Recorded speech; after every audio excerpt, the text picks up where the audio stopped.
You do it every single night of your life.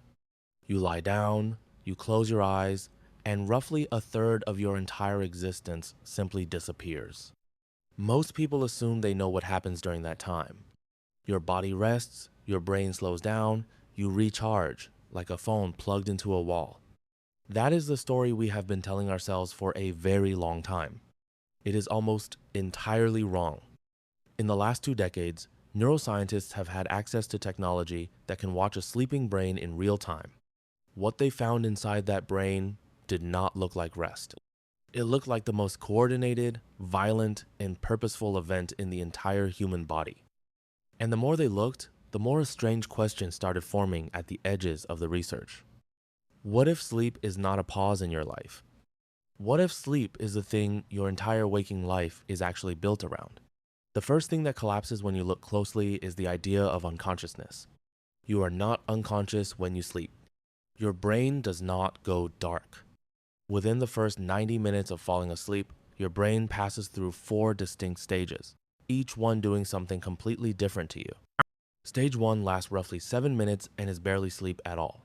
Your muscles twitch, your eyes roll, you can be woken by almost any sound. Stage 2 is where your brain produces something researchers call sleep spindles. These are sudden, rapid bursts of electrical activity that fire in the brain between 12 and 15 times per second. For decades, nobody knew what they were for. Then, in 2019, a team at MIT discovered something that changed the conversation completely. The number of sleep spindles a person produces in a single night is one of the strongest predictors of how much new information they will be able to learn the next day. Your brain is not resting in stage 2.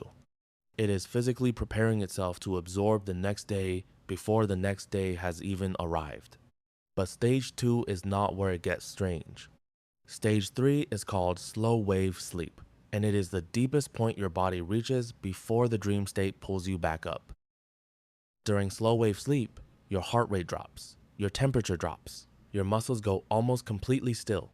From the outside, you look like you are barely alive. From the inside, your brain has just activated one of the most sophisticated cleaning systems in the known biology of any species on Earth. It is called the glymphatic system. Your brain has no lymph nodes. It cannot drain waste the way the rest of your body can. So during slow wave sleep, the cells of your brain physically shrink by up to 60%. The space that opens up between them floods with cerebrospinal fluid.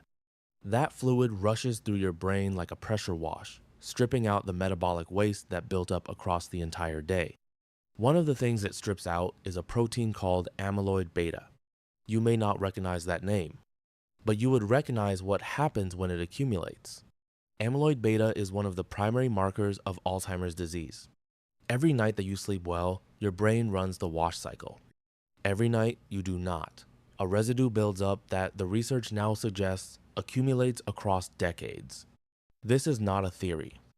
A 2019 study published in Science tracked the brains of sleep-deprived subjects over a single night. After one night of poor sleep, amyloid beta levels in the brain rose by nearly 5%. After one night, but none of this is the part that kept researchers awake at their desks. The part that kept them awake is what happens in stage 4. Stage 4 is REM sleep, rapid eye movement. It was discovered in 1953 by a graduate student named Eugene Aserinsky, who noticed that sleeping subjects had eyes moving furiously under their closed lids. He woke them during these periods. Every single one of them was mid-dream. For a long time, REM was considered the interesting but decorative part of sleep, the part where the brain played movies for itself while the important work happened elsewhere. Then the scanning technology got good enough to see what was actually happening inside a brain in REM.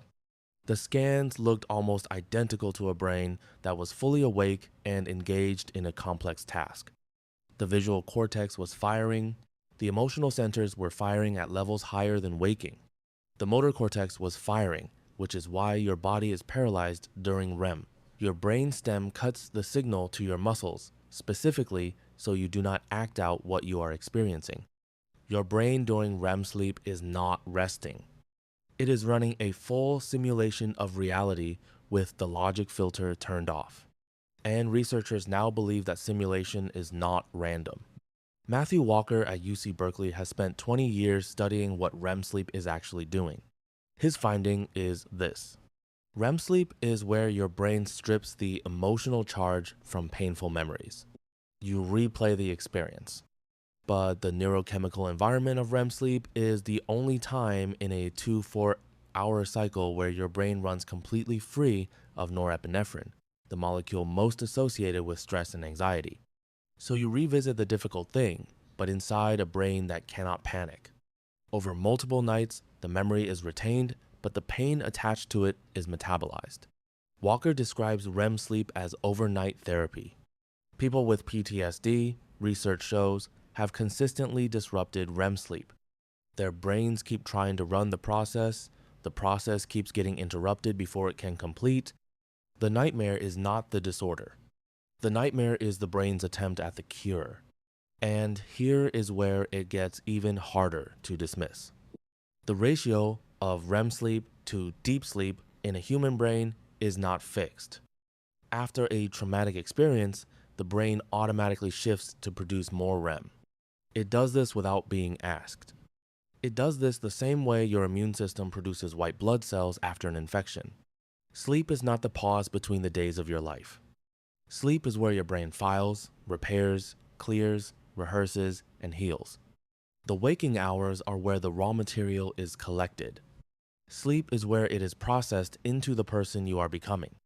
Every decision you make tomorrow will be made by a brain that was either cleaned or left dirty the night before. Every emotional response you have tomorrow was either processed in the dark or left raw and reactive. If you want to understand yourself, do not start with your waking hours. Start with what is happening in the hours you think you are not there.